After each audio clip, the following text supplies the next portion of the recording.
தஞ்சை மாவட்டம் கும்பகோணம் மற்றும் சுற்றுவட்டார பகுதிகளில் கனமழை பெய்தது. கூடுதல் விவரங்களை செய்தியாளர் பாஸ்கரனிடம் கேட்டு பெறலாம். பாஸ்கரன், தஞ்சாவூரில் மழை நிலவரம் என்ன?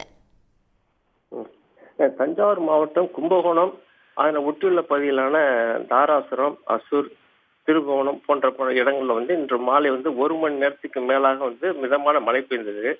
இன்று மதியம் வரை இந்த கும்பகோணம் மற்றும் இதனை ஒட்டியுள்ள பகுதியில் கடுமையான வெயில் அடித்து வந்தது. குறிப்பாக இந்த கடந்த ஒரு மாதமாகவே நல்ல வெயில் அடித்து வந்தது.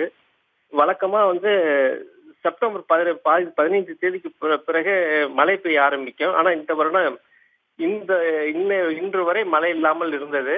இன்று பெய்த சுமார் ஒரு மணி நேரத்துக்கு மேலா பெய்த மழையினால இந்த பகுதியில குளிர்ந்த சூழல் நிலவுகிறது.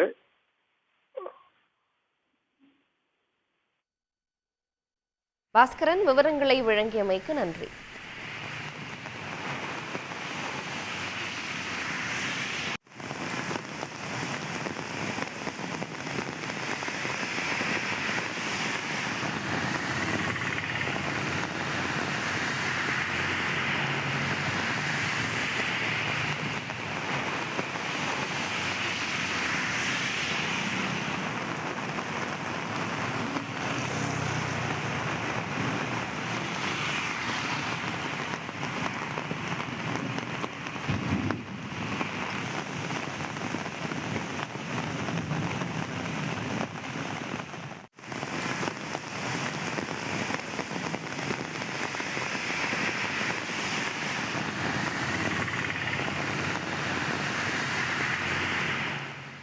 உடனுக்குடன் செய்திகளை தெரிந்து கொள்ள சன் நியூஸ் பெல் ஐகானை கிளிக் பண்ணுங்க.